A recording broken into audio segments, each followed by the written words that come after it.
Ready? Yes. Wet. એક ઇન્સાન બોલે છે. Okay sir. જી સર. દાહોદ જિલ્લામાં ગત વર્ષે દાખલ થયેલ ગુનો કે જેમાં જમીનના નકલી હુકમ અંગે એની ફરિયાદ દાખલ થઈ હતી, વિવિધ ફરિયાદો. એ ફરિયાદોની તપાસના અંતે ચાર્જશીટ કરવામાં આવેલું હતું અને ચાર્જશીટની અંદર રામકુમાર સેવકરામ પંજાબી નામના એક આરોપીને નાસ્તો ફરતો બતાવવામાં આવ્યો હતો. ત્યારબાદ નામદાર કોર્ટમાંથી એમના વોરંટ મેળવવાની તજવીજ અને એમની મિલકતની જપ્તી માટેની કાર્યવાહી પણ હાથ ધરવામાં આવેલી હતી. આ દરમિયાન જિલ્લાના તમામ થાણાઓ, એલસીબી, એસઓજી તમામને આ બાબતે વર્કઆઉટ કરી અને એમને પકડી પાડવા માટે તમામ લોકો મહેનત કરતા, પ્રયત્નો કરતા હતા.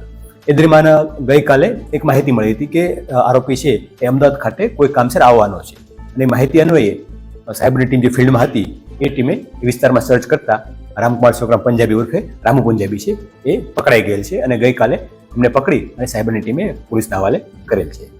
તપાસ દરમિયાન પ્રાથમિક જાણવા મળ્યું છે કે લાંબા ટાઈમ સુધી નાસ્તો ફરતો હતો, અલગ અલગ જગ્યાએ ધાર્મિક સ્થળોમાં રોકાણ કરી અને પોતાનું કામ કરતો હતો એવું જાણવા મળ્યું છે.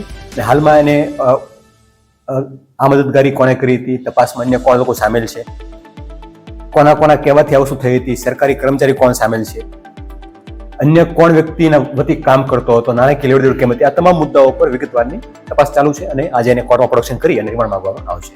સર, જે પકડાયા છે આરોપી એમાં અત્યાર સુધીમાં કેટલા ગુના દાખલ?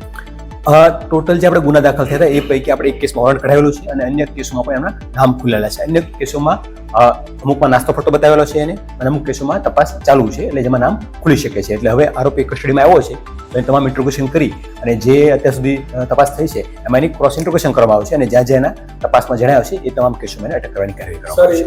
સર, એની મુખ્ય ભૂમિકા શું?